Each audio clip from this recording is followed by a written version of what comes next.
Hello and welcome to another episode of the MXGP Podcast Show on Vital MX, the end of the final triple header of the 2024 FIM Motocross World Championship is in the rearview mirror. We've just finished Sweden, Arnhem, Switzerland from memory. Although, to be honest, there's been so much racing lately that who knows anymore. This really feels like a long championship because it is really going down to the wire and we have not had to stand to attention across 20 rounds for some time. Normally, we can check out after round 10 because it's all but sealed. But not this time. Although the Grand Prix of Switzerland may have been a nail in a coffin, but we'll get into that on this episode of the MXGP Podcast Show. I'm your host, Lewis Phillips. Thank you to Polisport, All Balls Racing, and EVS. And I am joined by Paddock podcast man, renowned author, and many other things, Adam Wheeler. Hello. How you doing, Lewis? Thank you for the nice intro. Yes, we're back again, aren't we? 3 in a row. I know we shouldn't grumble because, you know, AMA, motocross and supercross is so relentless anyway. How do you feel, by the way, after completing your first full season just ahead of SMX? Did you sort of master the summer heat of the outdoors? Big turning point in my life. So yesterday I was outside and I thought to myself, I'm a bit chilly. And I got my phone out because I was like, how cold is it? It was 30 degrees Celsius. And I was like, I might need to grab a jumper. It's a bit, So that was a big turning point for myself. Remember, you're from England, all right? Okay, I'll try. No, I will say this. Up until the recent break for Loretta Lynn's and stuff, I didn't feel like it was a big deal at all. But for some reason, these final 3 rounds, I am a bit like, okay, I'm burnt to a crisp. But then, you know, in the same way that the riders don't maybe take a championship view of the SMX rounds, playoffs is an absurd description. It's not an elimination kind of factor to it at all. Do you guys have the same sort of philosophy? Like it's just a novelty thing? It's almost like a Monster Energy Cup kind of vibe? No, I actually, because I came to America at the same time as the playoffs, it's more part of my makeup because I never experienced the alternative. So I think that the people who experienced the alternative are more blasé to it. But to me, I kind of know no difference. So it's just part of the furniture. And also, I'm very excited to head back into civilization after being in the arse end of nowhere in recent weeks. But I can confirm that Ironman will be a very nice Motocross of Nations venue next year. Well, define nice. Well, I was very concerned about where we would be parked next year because I was parked miles away at the National and I was like, well, I'm not parking here for the Nations. So I did some scouting, wandered the facility and was like, where can Parking B go? Where can it live? And I found a spot. I don't know if they'll use that spot, but I found a spot that I believe Parking B will be. So now I'm happy. Right. Can you answer my question properly now? Why is the Iron Man going to be nice? It's all right. It's like Redbud a little bit. Picturesque. Not too far from Indianapolis. Ample viewing and facilities. It's not too small. It's par for the course for a nation's venue. I'm going to the MotoGP of Aragon this weekend, and one of the big flaws of this Grand Prix is that there isn't a hotel within. Actually, there's probably 1 or 2 hotels within 20-minute drive. The rest is like a good 30 to 40 minutes commute. And when you add that onto either end of a long day, it already feels like a bit of a challenge. So I hope there's a bit of a situation at Ironman. Ironman. So I was staying 35 minutes from the track. In Lebanon, you may want to look up for a hotel. And this was like there was a small collection of hotels there. But for the most part, like Max Anstey was staying 55 minutes from the track. Did you say Lebanon? Lebanon. Oh, right. Okay. Why? Yeah. Okay. I'm just assuming, you know, not meaning one of the troubled areas of the world, but fair enough. No, I believe it was Lebanon, but maybe not. So yeah, for the Nations, I do think that you will have to brace yourself and stay in Indianapolis, which in a way is better because of the restaurants and stuff. Yeah. But What will it be announced? Do you think? Usually it's announced, right? The nations this year. They only announce. They announce the nations at the nations, don't they? They never do it. Yeah. For some reason, it's a weird. But we've discussed this. We're never normally this out of touch with what's happening coming up. Normally, we have a 4-year plan, 5-year plan, 2-year plan at least. But this time, or in recent memory, since COVID, really, we've just been going year on year. Like I have absolutely, well, I was going to say I have absolutely no idea where the nations will be in 2026, but it's back at St. Jean, I believe. France usually is France on a 3-year spell? I think so. Or is it 5? I can't know. If it's 5, then it doesn't make sense because it would have to be in 2027 or 28. I seem to have faint memory of reading a press release. Yeah, COVID and the pandemic year kind of threw it out a little bit. But, I mean, you're right. We usually know 3 or 4 years in advance where the nations is going to be. But, in front have also been quite active in organising other events of late. I mean, the second ever Chinese Grand Prix is coming up. And then, of course, MXGP goes to Australia for the first time since 2001 next year. So I kind of feel like the possibilities for the nations is opening beyond the usual kind of UK, Italian, France axis. They can't because the reason we are on the path of the course usual routine of those 5 countries, I think it is because they went to Latvia, it didn't work. I believe that they are too gun shy to try anything apart from the norm. But then again, yeah, but you could do it in Madrid. Okay, fair. But I feel like that is part of the traditional. I guess I'm hanging up on the fact that you mentioned Australia. I guess that's ultimately what I'm focusing on from your little speech there. And if I had to make a bet, I'd say MXGP is going to head back into the Middle East at some point as well. In one particular territory. There's just too much money circling the drain there. And perhaps that could be a nation stage at some point, with the argument that it always bridges like the East and the West. Australian fans, I don't know how many thousands of them would be able to afford or make the trip, but, it's easier for them to get to somewhere like Qatar or Abu Dhabi or whatever than it is for them to fly all the way to, the north coast of Italy, the north coast of France. Well, Adam, we cannot even get some American riders to fly to the UK. So let's just say that would not be a wise idea because, the nations is kind of losing its, I don't know, it never used to, in my opinion, and maybe it's naivety because I was younger and I was a bit blasé to it all, I feel like the nations was never smothered in controversy. Whereas now, for 5 years or 6 years or whatever, the lead up to the nations is more of a drag of just this isn't working and we're not happy about this and this person doesn't want to go and this country cannot find riders and it's always like that. I mean, the lineups, there's always some contention. I can remember back in, Team GB and like Paul Cooper being selected one year, even though he'd been injured for most of it. And there was some feeling amongst other British riders that he didn't deserve his place. So there's always one team that has a bit of a feud going on, or there's some controversy over a selection. But that's not like so-and-so doesn't want to go, which is a negative effect on the event.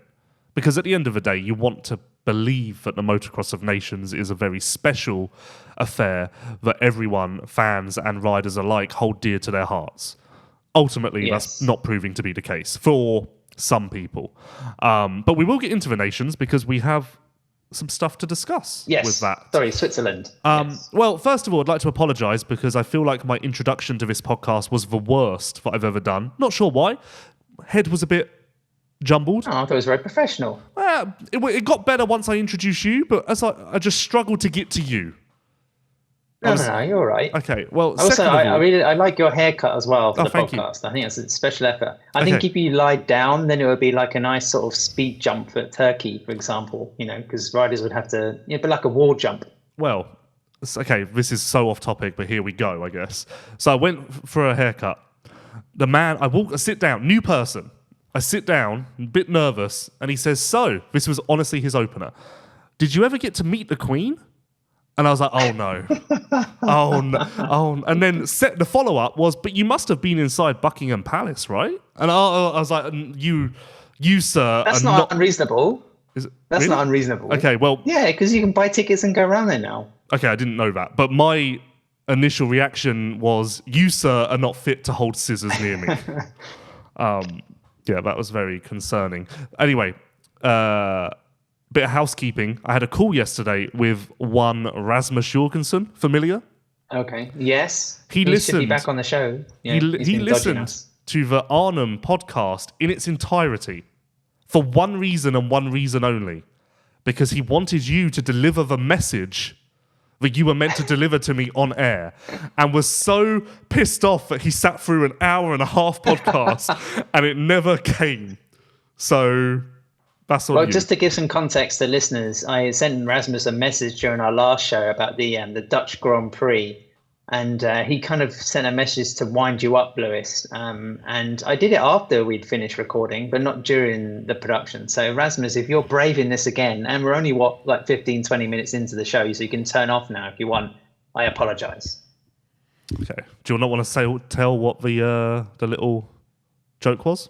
I can't remember what it was now, but it's something about your credibility and how everybody's very happy that you're not an MXGP anymore. I think from memory. But then, of course, it was a jest. From memory, it was that at least 7 people have recently said that MXGP is a much better place without Lewis in it. Was it 7? I thought for some reason the number 7 sticks out. I think it was just a few. I don't think it was specific with numbers. I mean, 7's not many, is it? I mean, well, I don't know. That's if it was 70, then I'll get worried. That'll be half the gate in China. So it depends how perspective is everything. So, Switzerland. I have been on record on this podcast previously as saying that Jorge Prado had his very special rides that live on in memory, Jeffrey Herlings too, and that Tim Gajser had not had that moment, that spark. It was just a bit of a plain old season. Well, Tim Gajser has now had that moment. Switzerland was it, and it arguably came at the best possible time because he has regained momentum, control, confidence, a slight cushion. It's not as dire as it appeared to be leaving Arnhem. So yeah, it's all coming up Tim Gajser right now as far as I'm concerned. Yes, for a venue and a circuit that's actually named after the sugar plant that it's built next to. It was a very sweet weekend for the HRC man. It was. I don't know what to do with that at all. Let me carry on. Okay. I was a bit concerned. Did it look to you like it wasn't that busy? Because in my previous experience of actually being to Frauenfeld is that it's rammed. I mean, there was a lot of fans, a lot of noise, and they have those ridiculous kind of cowbells that they make everybody wear, and they kind of shake them through the paddock. But it didn't really look like there was many people there. But that could have also just been the amazing turnaround in the weather. Because when I watched the qualifying heat at the weekend, I thought, wow, this track is fast. It looks sketchy. There's kickers everywhere. It's going to be a bit of a nightmare on Sunday. And then, it must have rained from the moment I turned off the iPad until I turned it on again Sunday morning. Because when I did turn it on, the first sort of race I saw was the junior MXE, the kiddies riding the 50, and they basically dropped the gate. Half of them got stuck in the mud, and then they couldn't get over a jump, and then they red flagged it and proclaimed the champion and had a podium, which I thought was all incredibly efficient. I wish I'd seen this now. That's amazing. It's the most shortest motocross moto I've ever seen in my life, and to have a champion at the end of it as well. Yeah, I have an overall winner and everything. It was a spectacular process. But then, yeah, I mean, the track was so different, slower, incredibly rutty, much more technical. And we'll get into some of the riders a bit later, but there were some performances there that were wow. Neither of us have been to this new version of Frauenfeld, and to be honest, I struggle to really understand the layout because I guess it's the same pits, but you turn right instead of left, which makes no sense to me, because if we're in the same pits, why can't we use the same... really bizarre. But it's not anywhere near as good as the previous Frauenfeld. I would go as far as to say that this is the worst MXGP track in recent memory. Oh. Yeah. Oh, wow. Mm-hmm. Okay. Mm-hmm. That is, that's pretty out there. It looks like a club event. It looks like a track that I grew up on racing on. It's Mickey Mouse. No, I'm not sure. Yeah, okay, I see where you're coming from, but then also, I would not say it's the worst. Name me another one.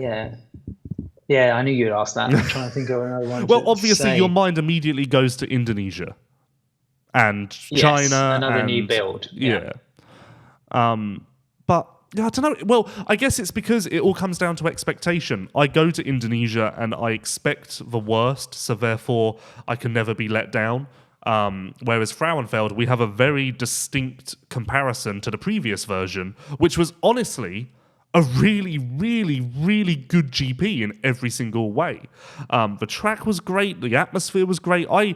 The previous Frauenfeld GP will forever live in my mind as one of the very best. And this just seems like a poor attempt to recapture the former glory. I mean, it doesn't feel like the layout is drastically different to what we had before. I mean, I kind of like that wall turn that used to go up and where the fans used to sit. That was something different.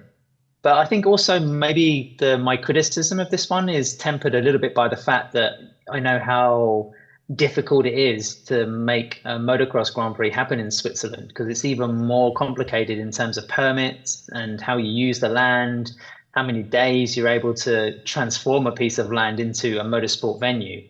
It's a major effort by sort of, the Laderack family for getting things set up there. So it was a bit of a shame. I think the weather maybe took a couple of thousand people off the gate. And of course, like Jeremy Seewer did his best to, give a bit of a rousing fight for the home fans. But I don't know, Lewis. I wouldn't say it's the worst track on the calendar, although I am struggling right now to think of one that potentially is. Maybe Sardinia? Oh, wow. But no, you agree with me there, though.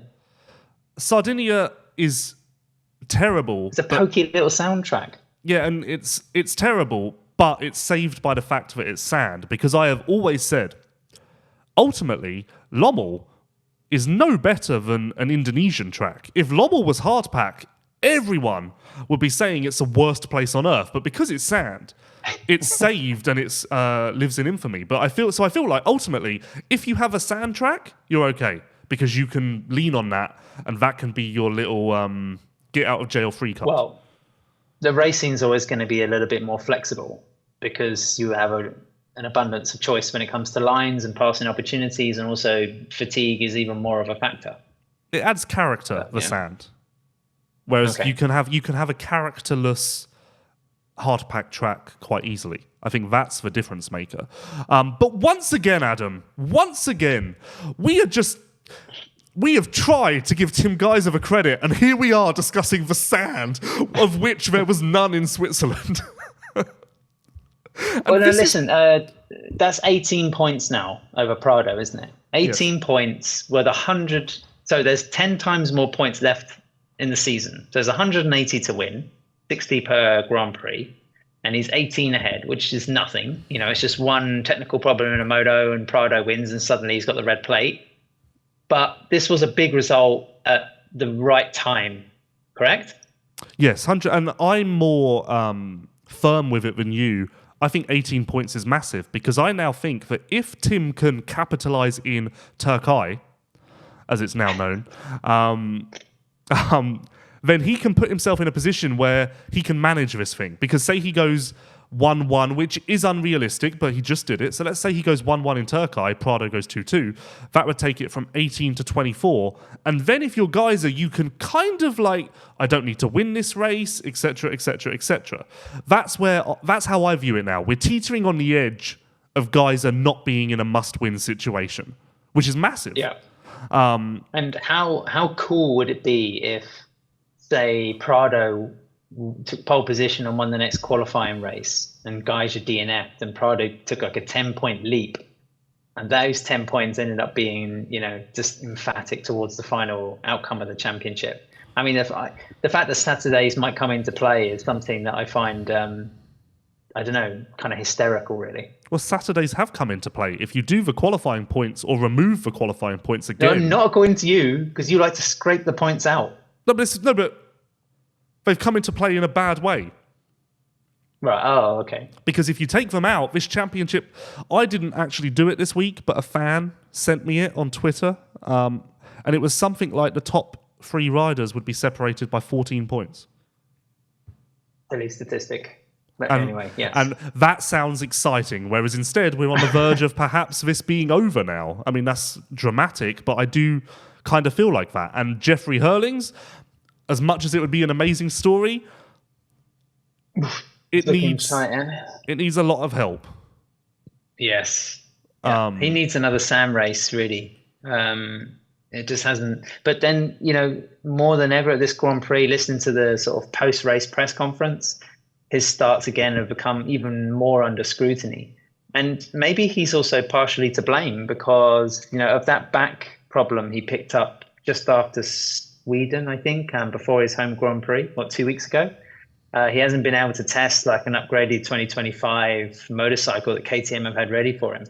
So just that sort of collision of circumstances of Herlings being not quite so fit, not being able to test, and then also getting pretty ropey starts once again in Switzerland could cost him just by a couple of points. It's kind of ironic, isn't it? Because he won in 2021 by a few points, and now it could be swinging the other way with a similar kind of predicament. Is there ever a scenario, and this wouldn't happen until the final round, of course, but is there ever a scenario where Austria ask Herlings to move over for Prado? Or vice versa? Well, I don't believe we'll be in that situation because even if Herlings gets to Prado, there shouldn't be a situation where Herlings is in it and Prado is out of it. Yeah. I mean, knowing that Prado's leaving, nobody's... I mean, Gajser's world champion, he's not going to run number 1 anyway. So it's not as if the number 1 is being carried somewhere. But, yeah, I mean, there's obviously not... There's a bit of a tension. There's a bit of a strange situation between Prado and KTM at the moment.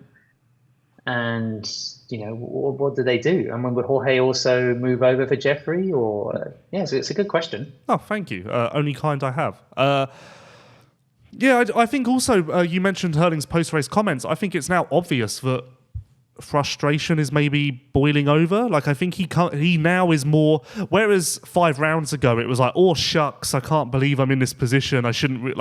I've come so far. Oh, shucks. Giddy me goo, or whatever. I don't know. What are you talking about? I don't know. Now, I think it's more back to Herlings of 2018, 2021, 2016, where he's visibly pissed that he's not winning every moto because he knows he can be doing that. Behind closed doors, who's to say? But he's still making public noises about a top 3 championship finish would be great. I just need to get to the end of the year. In Switzerland as well, he was talking about how much he's raced. I mean, we know he's been in the British Championship. He's been doing, invitational races all across the sort of, the continent of Europe, it seems. I think he's been racing pretty much every weekend since the end of February or something ridiculous like that. So we've said this a couple of times on these podcasts, but I think for Jeffrey to get to the end of the season, which will probably be the Nations for Team Netherlands, in a healthy state and head off on holiday. I mean, I find myself, feeling like, what am I saying? But, if Herlings does finish 2nd or 3rd in the championship and he's all right, then that's also, a big target of his. See, I think that was a big target, but I feel like now that the championship became realistic, I think it's hard to let that go. I think perspective changes when seeing is believing. And I think at a point recently, Herlings saw the possibility to be world champion, so it would be tough to swallow the outcome of 3rd place, especially. But it's fascinating. Again, so many layers to this thing. So many layers. But, we can say what we think. We can speculate like what Jeffrey really believes, and that he might be like bitterly frustrated that he's close but not close enough. But publicly, and everything he's saying to people and saying to journalists is that he's okay with it. He's running closer to the top guys. He's winning Grand Prix. Maybe he did sniff the championship at some point, but publicly he's not. He was saying in Sweden, I think, that it's over. And whether that was a bit of gameplay or whatever, or mind games, again, that's up for debate. But already 2 Grand Prix ago, he was saying, don't count on me for the championship because these other 2 guys are too quick. So do you give him any possibility to win this championship with 3 rounds to go? Okay. Yeah, big time. I think it's still too close. Big time. And also, remember going to like Mantova in 2021. It was like, listen, anything can happen here. It was one of the tensest Grand Prix I've ever been to, and it was brilliant because of that. I think I'm more cynical than you, because I went to Mantova in 2021 and thought to myself, anything can happen, but what will happen is Herlings goes 1-1. Well, it was a sandy GP as well. Maybe I'm going to try and be more inspired. Follow suit from you, less cynical. Because you know me, if there's one thing that the MXGP paddock has been criticising me of all year, it's just handing this championship to Gajser. You know me. This is on brand for Lewis. Listen, just take your shirt off and reveal that HRC shirt now. It's on brand. I mentioned how fantastic Tim was on Sunday, but in a similar vein, Prado in qualifying on Saturday was phenomenal. Oh my, that was definitely back to Prado from the beginning of the year, maybe even better. That was honestly such a statement that I think it's even more crucial that Tim answered in the way that he did on Sunday, because he immediately slapped that momentum down. Question: how much of Gajser's performance and results in Switzerland was also due to his teammate being back for the first time? And I contextualize this by saying that Fernandez's starts were pretty good. I mean, they were impressive. Of course, he didn't have the race condition or the mileage after recovering from his knee injury to go all the way to the end. But, he put another Honda right at the front of the pack and just created a little bit of chaos for a while. And I just wondered if that had some sort of subconscious effect, or even just in terms of settings and work that the mechanics were doing at HRC. Maybe it was a benefit. I do feel like Tim is quite a subconscious effect rider. I feel like you don't visibly see a lot, but I do think that the surroundings have an impact. Surroundings being Jeffrey Herlings on form, having a teammate, etc., etc., etc. I do think that it all festers to a degree. I also have no idea what we're doing. It's we now, me and Tim. I have no idea what we are doing with our neck brace. It's on, it's off. I have no idea. I think nothing but props to him for using one, because I don't know what he didn't at the weekend. Community. Well, yeah, but because he uses an Alpine Stars one, I'm not even sure if they still make them anymore. Of course they do. They must do. But you don't see anyone else wearing them. You don't see anyone else really wearing neck braces full stop. I don't know if Jago Gertz was, he was always a staunch Leat user, as was like Marvin Muscan for most of his career. But I don't know. Why have people fallen out of love with neck braces? I mean, it's proven technology. Well, Adam, you're going to be so proud of me, because being the journalist that I am, I had this thought last week, and I have reached out to Dr. Chris Leat for an interview to discuss this topic. Proud? Okay. No. Yeah, but Okay. I'd rather you get some opinions from like the Supercross paddock about why people are not wearing neck braces anymore. Well, I think is it just an endorsement thing? I think it's lived on in Europe much longer than it has in America. I feel like America, it died quite quickly. It almost never lived. Whereas you're right, in Europe, it was much more of an accepted product. I feel that's at least my. I'll ask Dr. Chris. Of course, I did interview Dr. Chris in 2019, and never before has Lewis jived with a person like I jived with Dr. Chris. Honestly, if I could have Dr. Chris as my co-host on this podcast, the connection, the personality would be too much to handle, which is why you're here, because it just teeters. What balances things out a little bit. It'd be too much of a loving. I mean, people will get fed up with it after a while. You know what? We're tight because I call him Dr. Chris. Yes. Or you could just call him Chris. No, because he deserves the respect. He's a great guy. I mean, I've interviewed him numerous times. Still, one of the best media trips I've done was to the Leat Lab in Cape Town. Fantastic. Really, really good event. Very educational as well as very enjoyable. And he's always just going to have one perspective is obviously his side of the story about why people are not using neck braces anymore. Maybe it's just that ongoing battle with the FIM for homologation. I mean, of course, people can use them in races, but maybe just the airbag. I mean, Alpine Styles launching their Tech Air MX. The name of that is probably wrong, so I apologize. But I don't know, maybe it's fallen out of trend, which just seems bizarre. Does Chase Sexton still wear a neck brace? No. Okay. I'm sure he did, though, right? Yeah, he did, like, early days. But this is what I mean. Like, in America, I feel like it peaked for, like, a year and then immediately shut down again.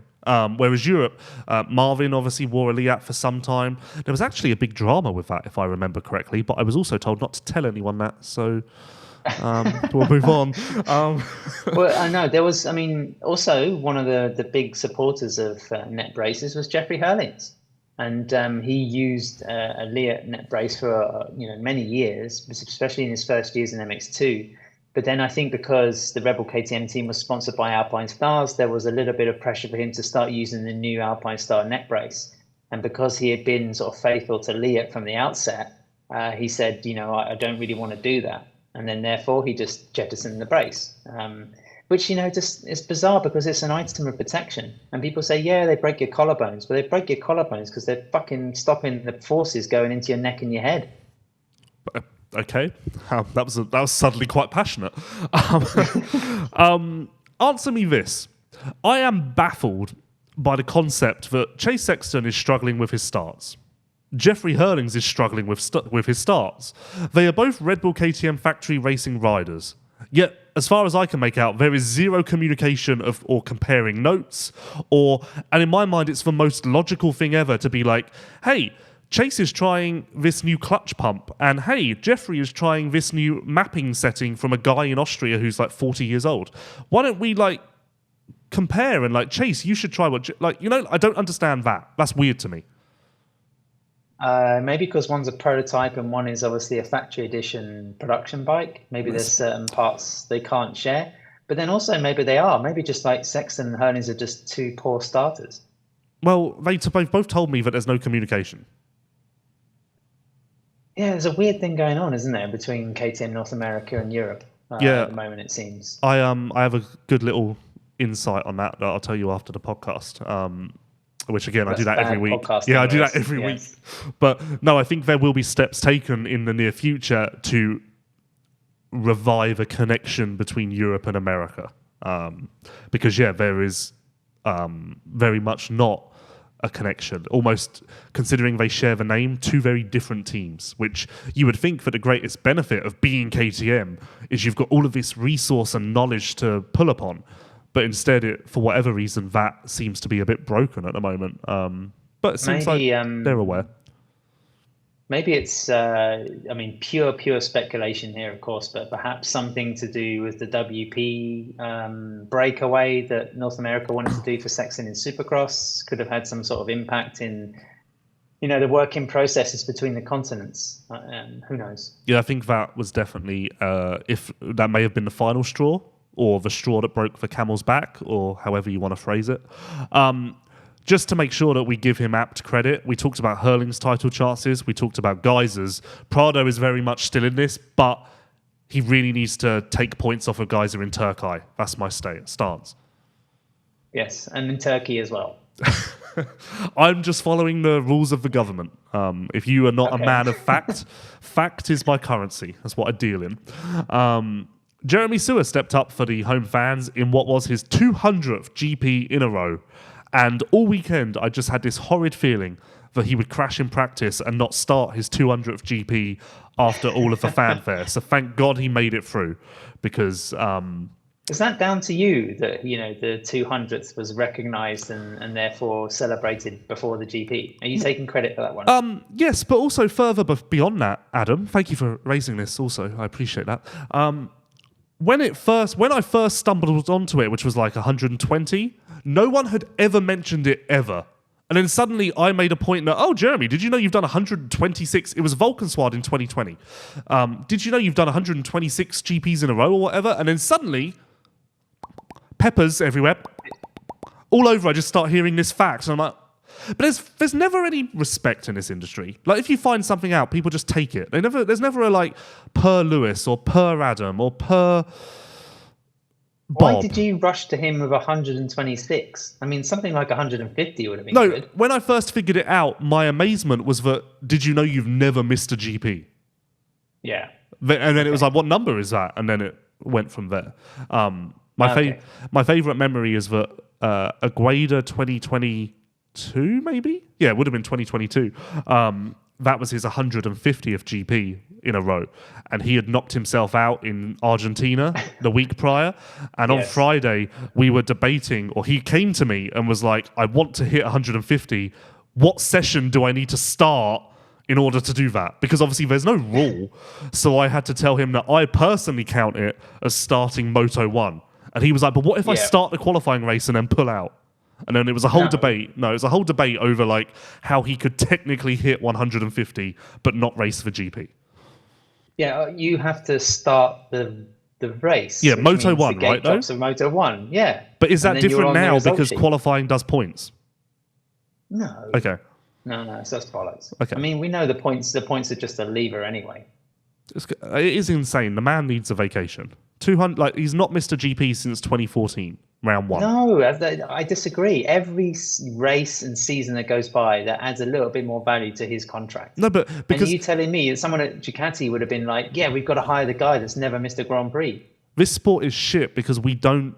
The paddock, for teams, the sponsors, us, everyone involved, do not put weight in what should be put. We just go, oh, who's doing well in the results, or who's got the potential, who could perhaps be a wild shot in the dark.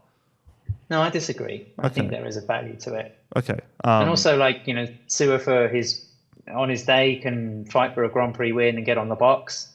Big value in that, of course. But then the fact that, you know, he can work well in a team environment where he feels, I'm not saying he's demanding at all, but, you know, he's intelligent enough to be able to sort of knit the right people together to make a motorcycle and everything that's involved in the team structure better. So, you know, if he's got a bad opinion about your structure, then there's probably something critically wrong with it. Yeah, I would phrase it as he very much likes to be a part of a team and have his voice heard as well as everyone else in that team. So if he has bad things to say, that means you're not actually a team, you're a dictatorship. Yeah, and also he's pretty good at not having an agenda. So if he says, listen, guys, this has to be better, it's because, you know, he has the wherewithal to know that it will make an improvement. Indeed, I do agree. And I do also agree that Polisport is a phenomenal advertiser on this podcast, one that I hold very dear to my heart. Hey, Yamaha YZ125 or 250 riders, this one's for you. If you've been riding models from 2002 to 2021, listen up, because Polisport has something that's going to make your heart race. They're introducing the new restyling kit, a complete transformation for your Yamaha, giving your bike a 2024 look without any complicated modifications. The kit includes everything you need: a new gas tank, a full race seat, an airbox, all designed to fit seamlessly. No fuss, no hassle, and other things. Your old YZ2 stroke will look like it just rolled off the showroom floor. So to all of the YZ125 or 250 owners out there, it's time to transform your bike. Your Yamaha deserves it. Polisport has what you need. Breathe, Lewis, breathe. It seems to get longer every week, and I don't know why. You have to put a comma in there. Take strategic breaths. Well, but then we're going to be here forever. True. I'm trying to... I have a question for you. Okay. Roman Febvre finished 4th. No, he didn't. He finished 5th. Mm-hmm. And behind him was Maxime Renaux. Again, good starts, good speed. MXGP has missed him, right? Yeah, I was amazed by how good he was. Almost, you could argue it was like he had never missed a beat, although, of course, slightly. But, yeah, left me with a lot of questions about the impact he would have had on this championship, how much of a mistake it was for him to rush the injury in the first place and not listen to advice. Left me with a lot of questions, but ultimately with the warm, fuzzy feeling that Maxime Renaux is going to be okay.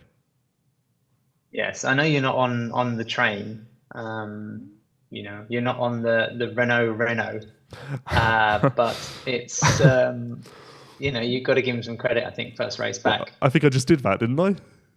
Yeah, begrudgingly. Perhaps. Oh, okay. And you know what?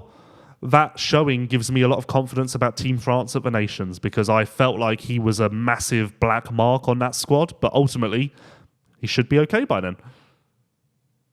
Speaking of nations and showings, Arno Tonis was riding. Valentin Go took another top 10 finish. I think he was 8th or something. So props again to him for I think one of the most impressive comeback seasons to senior positions inside MXGP that I can remember. But then Arno Tonis was riding, and he's got that 3rd spot because Team Switzerland was announced before the Grand Prix or during the weekend. No. Swiss timing, Tissot, like Swiss are big on clocks and watches and stuff. Lots of watches. Yeah. On Friday, they announced the shortlist for the nations. And it's like, what are you doing? Like, we've all announced our teams, and you're only just telling us for shortlist? And of course, Adam, to our glee, this was a chance for Kevin Bruman to be involved in another press event. No. You're stealing my thunder, because Tonis competed, finished 16th overall, and was ahead of Kevin Bruman. I enjoyed the screenshot that you sent me on WhatsApp, who was being interviewed again before the Grand Prix. I'm staggered by this. But Arno Tonis, man, he's still got it. Yeah, just why are we announcing a shortlist so late? I don't know. It's the thing to do, isn't it? In June, it's basically the same team Switzerland have had for 10 years. But there's Bruman, Tonis. It's basically Seewer and Guyot are locked in. Tonis, Bruman, and some other man who I don't even know. So let's be honest, probably not going to get on the team. The man with the cowbells. I actually want to know who it is now. But yeah, just name the team. Obviously, Tonis was racing with an eye to get on the nations team. But what are we doing, Switzerland, for a nation so incredibly precise? Ultimately, what they've done is they've sat on the fence. Just name your team. They've been very Swiss about it. Who would you take then?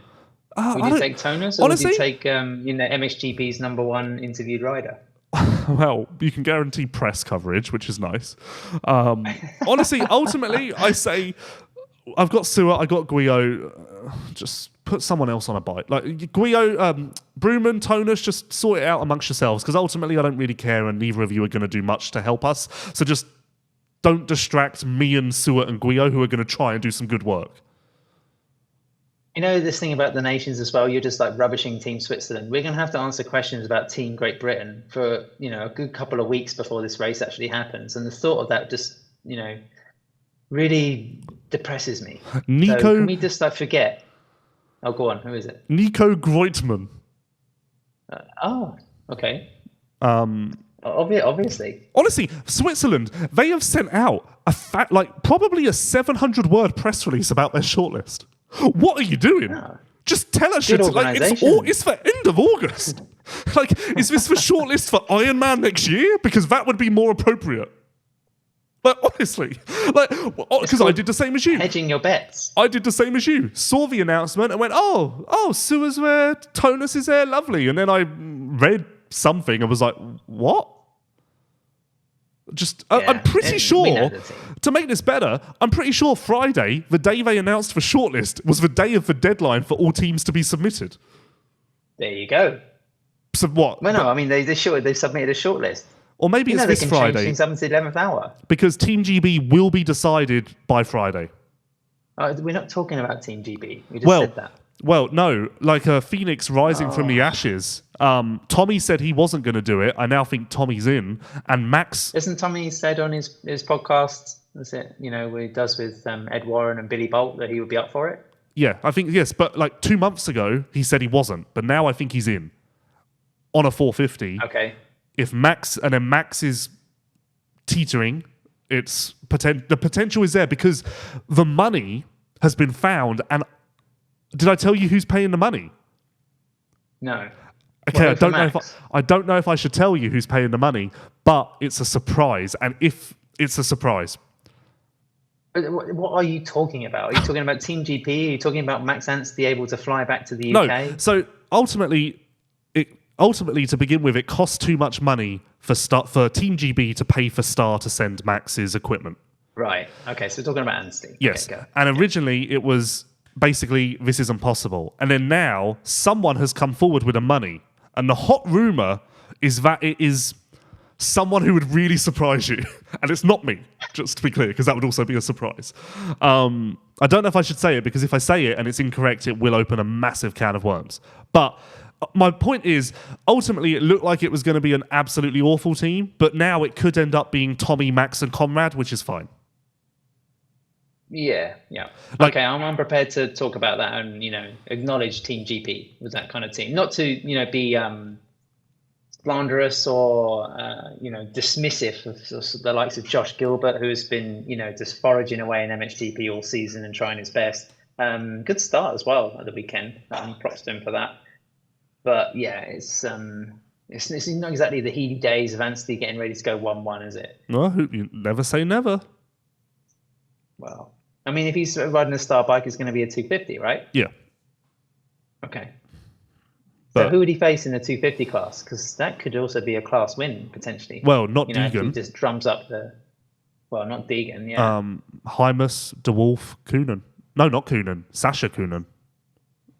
Oh, is this going to be the weakest MX2 class ever? Who are we missing? Oh, well, yeah, because Kyle Webster. Vial. Lagenfelder. This could be the start. This could be our pre-2025 run. Kai de Wolf. I said that. Did you? Oh, right. Yeah, I mean, for me, the Wolf's got it. I mean, ultimately, not only has he got the championship after that performance in Switzerland, skipping ahead, but he could be a nations winner as well. Ultimately, this is going to be the best nations ever because the 450 class is so heavy, which is why the 250 class is kind of a bit on the weaker side because all of the heavyweights are getting on big bikes. Sexton, Roxon, Plessinger, Gajser, Herlings, Prado, Fevre, Renaux, someone else, Hunter Jet, Seewer. Yeah, I just said that. Bruman, potentially. As far as star power, I think this, as long as no one gets injured, this will be the biggest. Gajser. I said that. Did you? Oh, okay. Of course I did. I'm wearing my HRC shirt. Oh, yes. This could be the biggest star power nations. Yeah, I mean, you're right. 450 battles are going to be quite tasty. The fact that Herlings is showing up already puts it a level above other nations because just having Herlings at one is kind of like a rare achievement. Like, that's a nice notch to your belt if you're the organizer.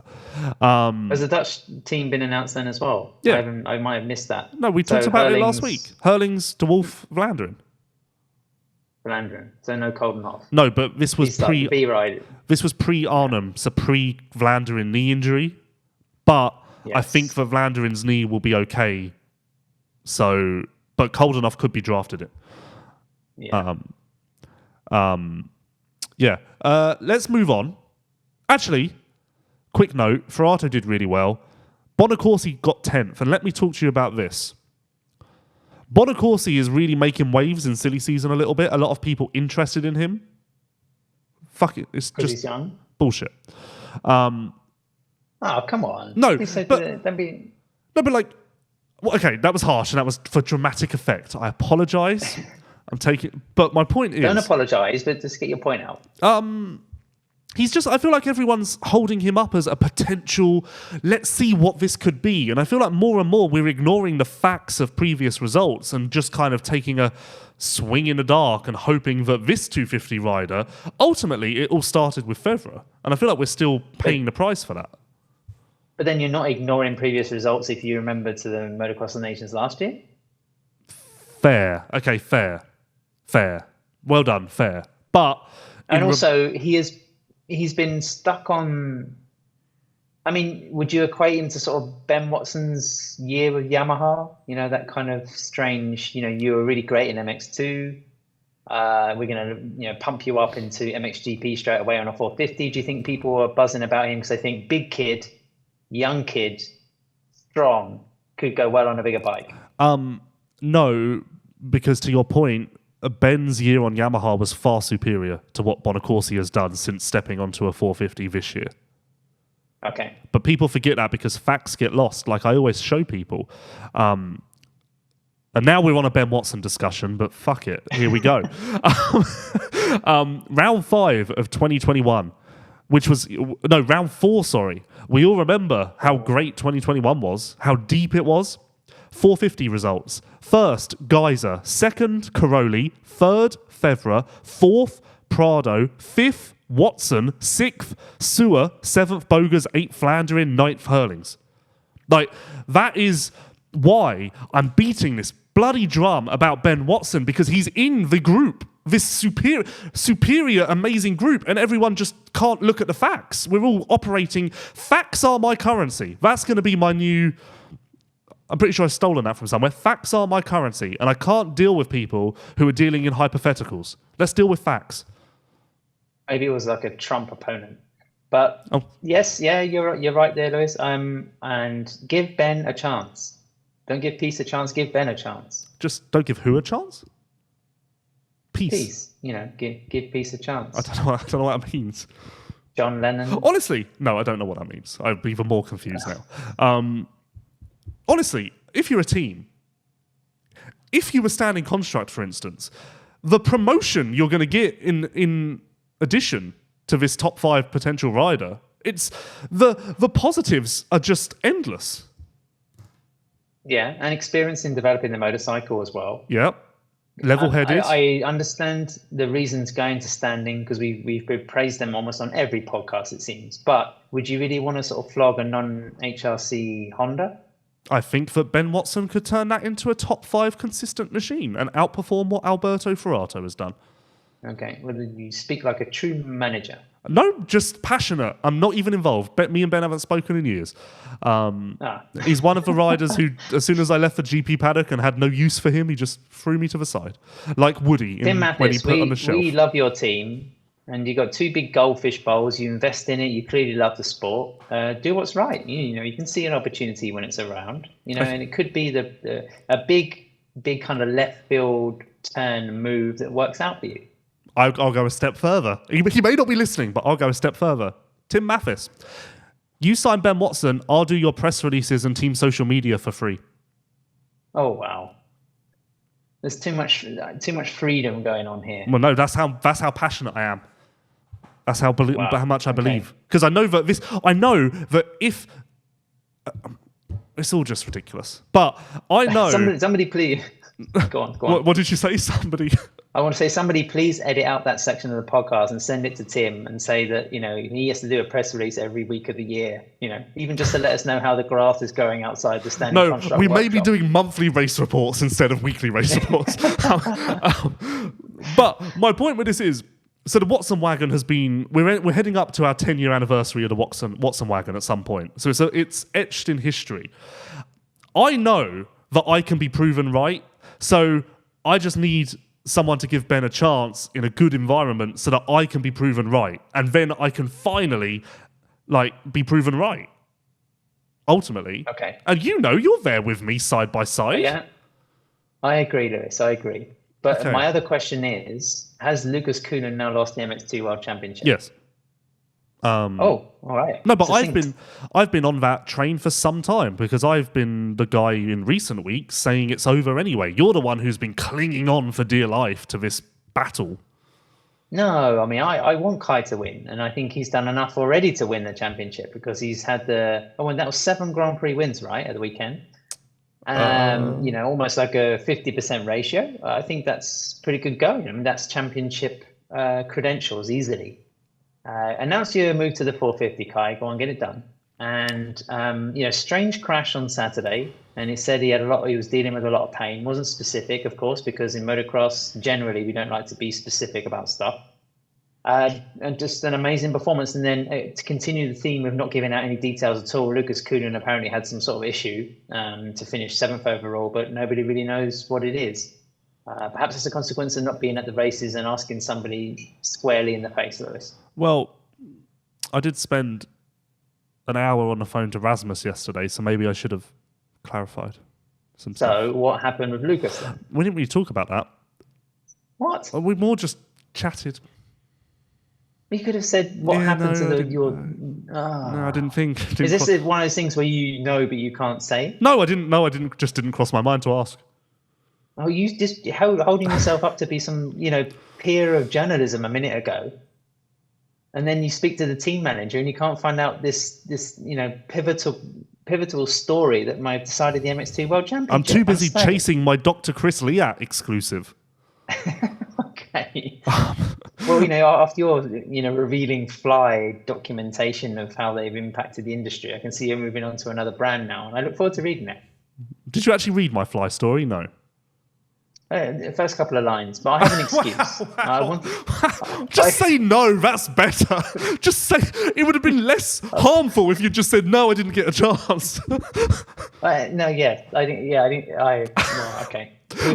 But to be fair, I was very proud of the introduction, so I'm glad that you read the introduction, because to be honest, it kind of lost its way a little bit. Well, with a story like that, you need to get people hooked in the first couple of lines, don't you? Mm-hmm. Big words in Lewis's introduction. A couple of hyphens in there. Anyway, so Lucas Coonan, we don't really know what happened to him, but he didn't ride very well, 7th overall. Hold on, now I'm going to read the Husqvarna press release, because now you've made such a big deal out of us not knowing. There's nothing in that either.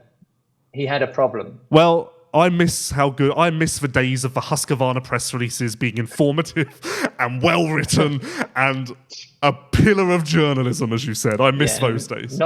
Not at all fabricated. But is that a bike problem? Is that a physical problem? People, it's okay to say. Well, now you really made a big deal out of this. I feel like I should now text Rasmus. But it's fine. Text him. Okay. Text him while I talk about the rest of the MX2 class, because for me, I was really, really, really impressed by Liam Everts. I thought, here's a guy who seemed to be in a sort of weird funk in the last 4 to 5 races, where he hasn't really been getting the start. He has been getting the starts, but he's been making these really silly mistakes, and there's been costing him a lot of time. But here was like a display of like attacking riding. Okay, he made another mistake, which probably cost him a shout at an overall win, maybe. Suddenly higher than third on the podium. This was his first podium finish, in 6 or 7 rounds or something. And I just thought he was great. And he was looking for places, looking for lines, using the bumps well. He seemed to be riding with an extra level of energy above anybody else. I've just watched the Lance Armstrong documentary on Netflix, actually, and how the comprehensive doping scheme and program gave them such an advantage with the use of EPO and blood transfusions, whatever else. And it just seemed like, Liam was, riding with some sort of other substance. Such was the effect that he was able to catch and pass people. It was good stuff. So I was texting Rasmus. Who were you talking about? Who rode with? Oh, fucking hell. Liam Everts was brilliant. Oh, okay. I was hoping that this was finally going to be your chance to give Simon some credit, but no, because I'm not going back there, and neither are you. It's insane that Simon hasn't won a GP. It is insane. But I feel like what I want to see out of Simon, now that I'm also invested in this, and I kind of need him to prove me right, what I want to see out of Simon is a bit more killer conviction.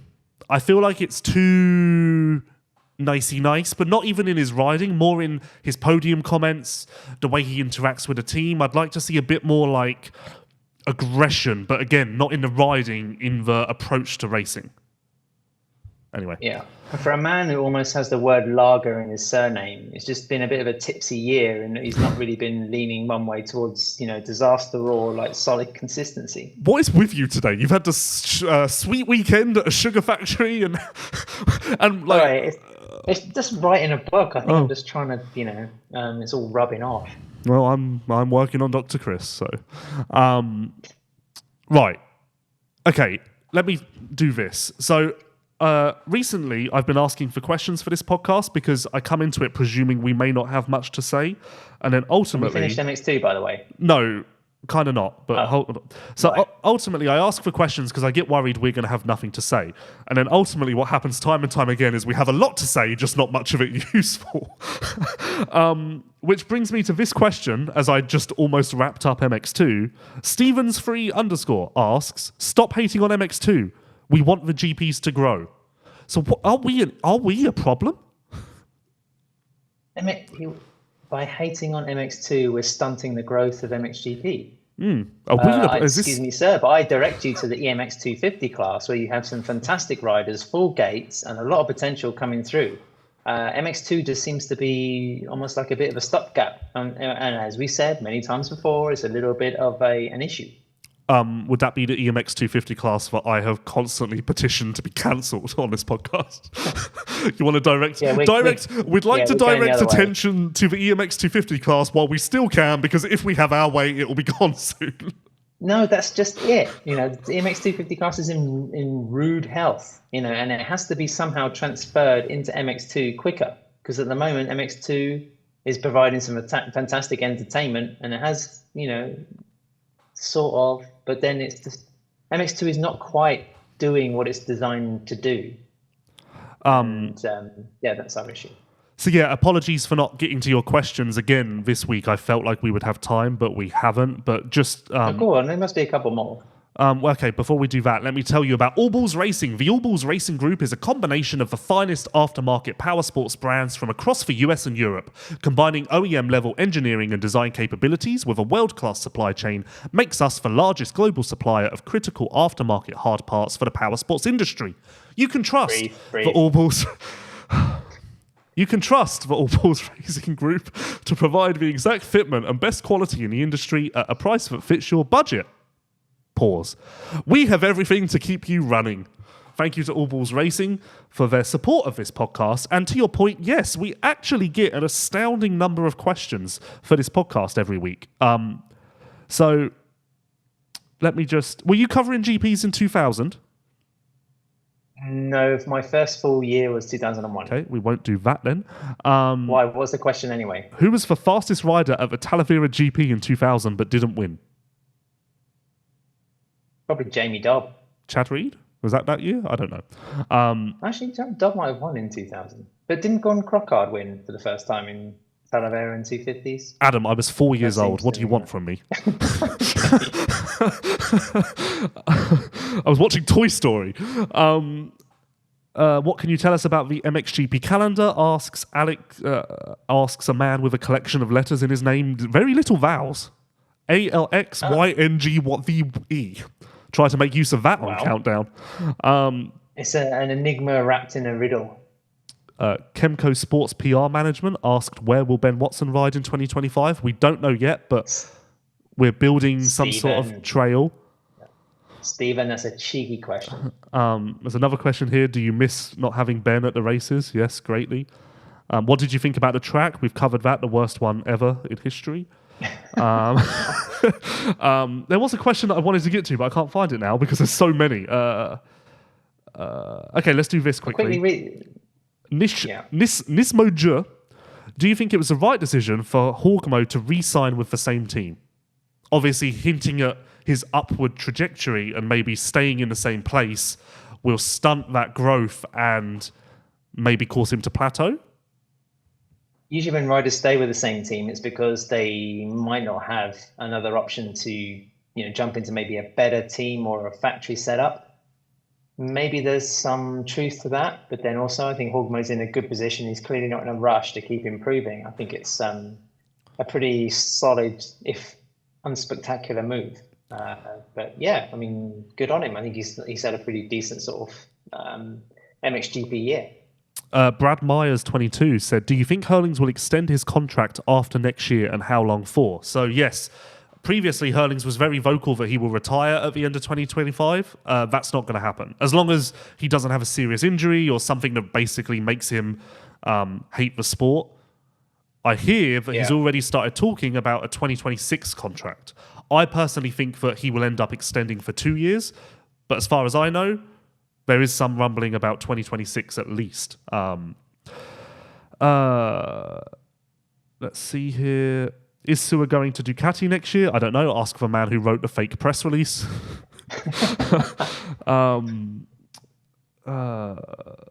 Talk about I am Loris Freidig. Isn't that's a rider? Loris Freidig. Old GP rider? Current? Right. Loris Freidig. Freebirds. Freidig. Friedberg, he was a Latvian. Okay, so have I got it wrong then? Because this is free dig. Yes. Okay, Yeah, close wrong. enough. Talk about that shit first turn corner after the start. I broke my collarbone there with Guadagnini. Should have just read the question. That would have answered. Yeah, that would have been, apologies. Unless it was a I don't remember you. spectator who got him. One of the worst injuries I saw in Switzerland was Dylan Ferrandis breaking his arm, and it was the last sort of effort, or what's the last appearance he made in Europe. Oh, here he is, Loris Freidig, 40th place in MXG. I knew that. You made me I doubt apologise, myself. Lewis. Yes. Not sure why he wasn't on the Swiss shortlist. That would appear to be a good decision. But no, I mean... Kevin Bruman, eh? Loris, do you all look up to Kevin Bruman? Is he like a beacon in Swiss motocross? Poor Kevin, maybe give him too much shit. No, but it's really fun. I just cannot believe that round one in Argentina, that was what we decided to take off with. Just cannot believe it. Yeah. Shit first corner, shit track is the worst one that MXGP's ever seen. Oh, Lewis, stop. Also, it's really expensive there. Hold on. Riselis, how you ever say his name. Latvian, finished 4th overall. Good riding. Yes, very good, actually. Because I would say that before this weekend, his MX2 tenure was a little bit of a disappointment. Underwhelming. Yeah, because he is genuinely that talented. That's why it's underwhelming. But now, a hint of his future. And actually, so he's staying in MX2 with that team. So Fares is going to Triumph next to McClellan.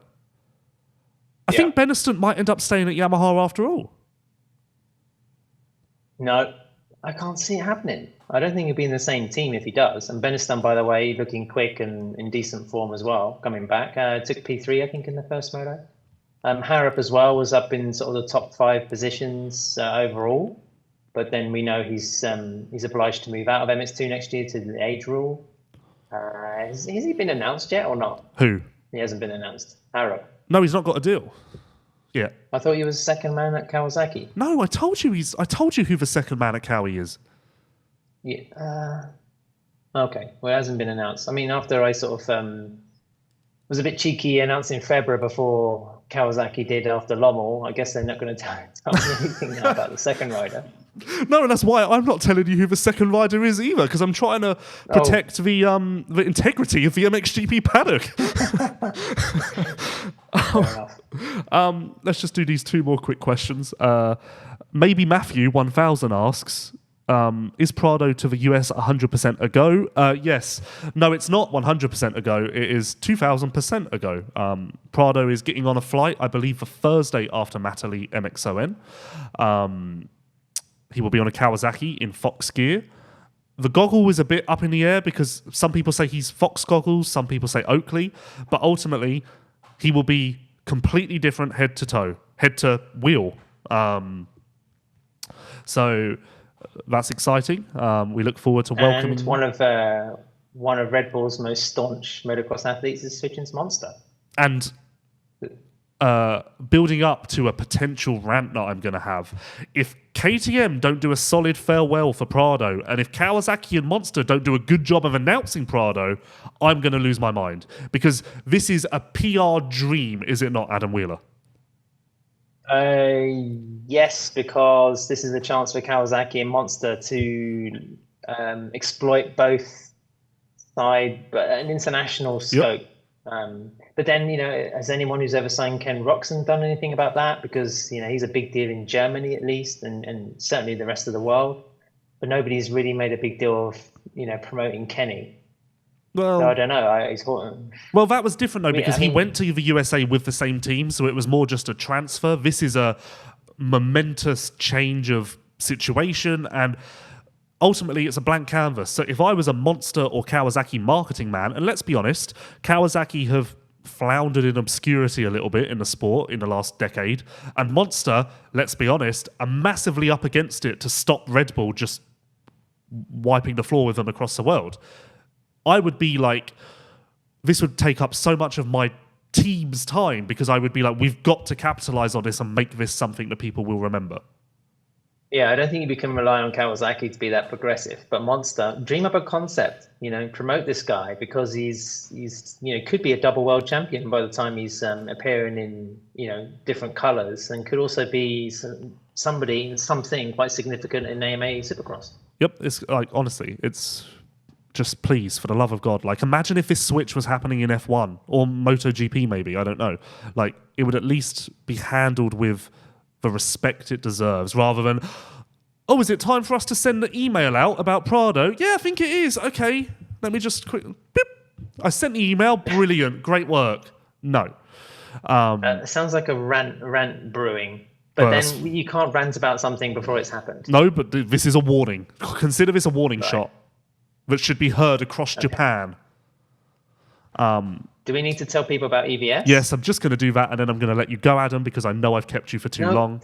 No. I was saying we should, not only give our predictions for Turkey, but then but there was also another subject. I wanted to sort of throw it at you because you mentioned it to me in messages, but then didn't bring it up again. Something about Lando Norris. Oh, that. So do your read and then talk about it. Okay, well, the other thing that I threw at you in messages that we didn't bring up is the whole paddock thing, but I don't think we've got time for that now. Ah, yes.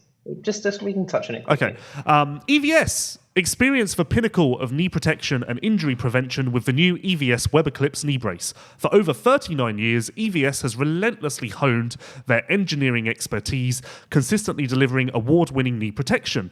This legacy of excellence is embedded in every facet of the new Web Eclipse, which represents the culmination of their tireless dedication to innovation and rider safety. So what do you want to do first? Tell me about Lando. Okay, so you know his quadrant thing that sponsors Lottie Van Drunen? Yes. They did a video in the UK with a TikTok influencer, Lottie, and an amateur rider, and they raced, essentially. And the amateur rider really gave Lottie, or Lotta, like, some serious... Like, I'm sure that she wasn't full gas, but the amateur rider was, like, in the picture. It was a good amateur rider. It wasn't like me or you. It was it was a good rider. But still, my overarching takeaway was that to the average fan, it just looks like a random man has just gone as fast as the WMX World Champion. And I don't know if that's a good look for us. But then also, it depends on the video edit. I mean, can you believe everything you see? In MotoGP, they had this video last year where Marc Marquez was given a pair of headphones and he was listening to engine noise around a particular circuit, and he was guessing the circuit just from the engine noise. And while it was amazing because he guessed pretty much every one just from listening to the throttle response on the bike, you're also just watching a video. I mean, he could have taken 100 takes to try and get one right. I mean, don't sort of believe everything you see. Okay, well, that's my childhood wonder destroyed. But Lottie Van Drunen is a good rider. Yeah, counterpoint to your point, the way we are now, all you can do is you just watch videos, you believe it. That's kind of the point of TikTok, I guess. So the video didn't scream to me, wow, look how good Lottie is. It screamed to me, wow, you two can do this. If you want to win the WMX, and obviously, again, I said this before, the way it's communicated is that WMX is the pinnacle of our sport because they sponsor the WMX rider. They should have gone to an MXGP rider because then, again, back to the marketing thing, imagine the content you can do with Jeffrey Herlings. And he's up. If you've got $1,000 and you want to throw it his way, he'll take it. He's not opposed to any sort of money. All we have to do to get him on this podcast is wave a dollar bill in his face and he'll like follow it like in the cartoons. Sadly, we don't have that much money. No. If you'd like to donate. What was the other thing? I don't have that much money. Maybe you have high expectations of Lando Norris. The other thing is that there's been some talk that MXGP could pivot in terms of having their paddock structure. Right, yes. This was something you heard on the grapevine very quickly. Yeah, and I think it's not a concrete idea. It's not something that's going to happen next year or maybe even the year after, but it's in the universe of discussion. Is the fact that maybe MXGP could have a tent-like structure at every single GP, and then have a hospitality paddock with the trucks elsewhere, like elsewhere being behind the tent. Positives would be you would no longer have to veto certain tracks because of a smaller paddock. You can maybe be a bit more savvy with using the space. Positives would be if you're a privateer rider, you could turn up and look for part. You would no longer be judged by the size of your truck because you could make your little setup within the tent look great. Positive is really close, tight fan interaction. So I think this is all kind of festering in the minds of in front. I honestly, I'm all up for at least considering change. So when I randomly caught wind of this, I was like, yeah, sure, why not? Let's talk about it. The main reason or motivation seems to be saving space. And like you say, not ruling out circuits that suddenly can't fit in 45 semi-trucks or whatever. But then you're also ignoring the fact that, of the European Championship structure now, where there's 8, 11 or 12 rounds running concurrently with MXGPs, then you still need all that space for all those campers and all of those smaller trucks and setups, because they're not going to fit in the tent as well. And MXGP still sprawls out. So it's it seems to work on paper, but in practicality, you're still going to need the right kind of circuit. You would hate it in America because essentially, imagine the EMX paddock. We have that, but instead of young up-and-coming EMX riders, it's just amateurs. So, like, you could go and sign up and be parked in the pits and be able to throw a stone and hit Chase Sexton's bike from where you're parked, from where you and your bike are.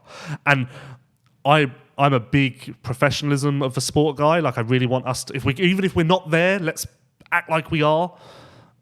Kind of been hard for me to accept. But anyway, maybe we'll get into this. I remember the trip to WW in Florida, and just watching people washing bikes and just creating a quagmire in the paddock, a grassy paddock. I'm thinking, what the fuck are you doing? Is it that difficult to create a special zone where you can go and park your bike and wash it instead of just spraying the paddock with shit? Well, wash bays can kill you, remember? So, and then you wanted to do Turkey predictions? Yes. So who's going to win in Turkey? Honestly, Herlings has never lost an overall.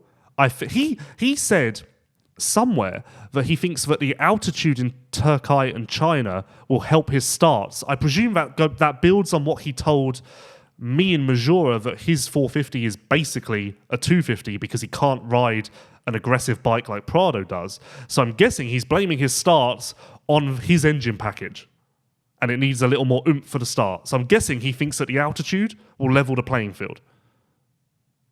It seems a bit of a far-fetched theory, but if he needs to hang on to that to try and improve his starts, then I'm all for it, because I would love to see Herlings go 1-1 and just narrow the gap even further.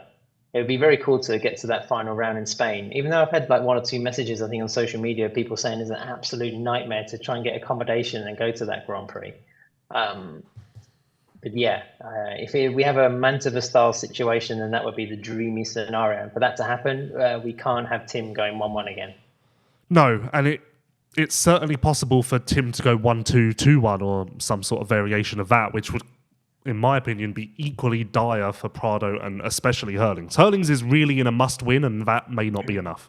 My hope is that, very randomly, Fernandez or Renaux suddenly pop up with like a top 2, top 3 finish in one of the motos, because that's obviously going to interrupt the little triumvirate at the top of MXGP and then also affect things a bit more profoundly in terms of the championship standings. My hope is that there is a first-turn crash.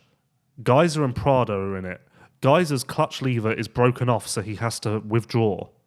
Prado is able to get up and get to 7th. Herlings got the whole shot and ran away. Then that should be enough to put us all back into the window of competitiveness. Lewis, you realise if this happens, they're going to burn you. If this happens, I'm never going to let it go. I've got magic powers. Yeah, you're like a sage, not of the sort of the meaty kind. But also, imagine Gajser does have a clutch problem now in Turkey. I mean, you might be hounded out of the Honda area of MXGP for the rest of your life. I'm wearing a shirt. Well, I mean, so Turkey is always, and we're never going to agree on this, But as I said, facts are my currency. Turkey You called it Turkey for the most of your life, so just stick with it. The government want us to call it Turkey. They're embarrassed by their name. You're embarrassing the government. Never forget, actually, when In Front said that the Indonesian government listened to my podcast and were very unhappy that I was complaining about the dust. Never forget. How dare you? What was I saying? What were we even saying? No, Turkey. Turkey, although it's quite a nondescript GP, empty gates, there have been some weird occurrences there. Think of Prado last year. It was all going swimmingly. And then for whatever reason, everything went wrong in Turkey.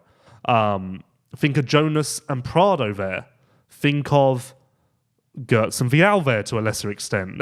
Think of Fevra getting knocked out there in 2018. There are things that happen there, so who knows? I think of Cairoli's amazing comeback in 2021. But also, I mean, it will always for me be the Gertz and Vial championship decider. I mean, again, incredible tension, but and also just like weird Bitcoin launches and the fact that there's a music festival usually on the same weekend that seems to draw far many people. But as a Grand Prix, I'm just amazed it's still going. I think In Front Motor Racing must have sourced a very good contract there because, the attendances have not been great and the track is not the most scenic or appreciated on the calendar. But it could be, like you say, the scene of some more weird stuff. I've always enjoyed it. That's always been a top 5. It's better than Switzerland. Let's put it that way. It's too hot. I had something else to say, but I have forgotten. So, my main standout from Turkey, Jonas in 2021. That is the fastest that Jonas has ever ridden a bike. Ever. Oh, wow. Jonas. Oh, okay. Jonas, I don't know what happened to Jonas that day. He just became a mix of 2021. Yeah, on the gas standing. Okay, you don't think he was faster in MX2? Nope, this moto. He was a mix of Carmichael, Stewart, and Everts.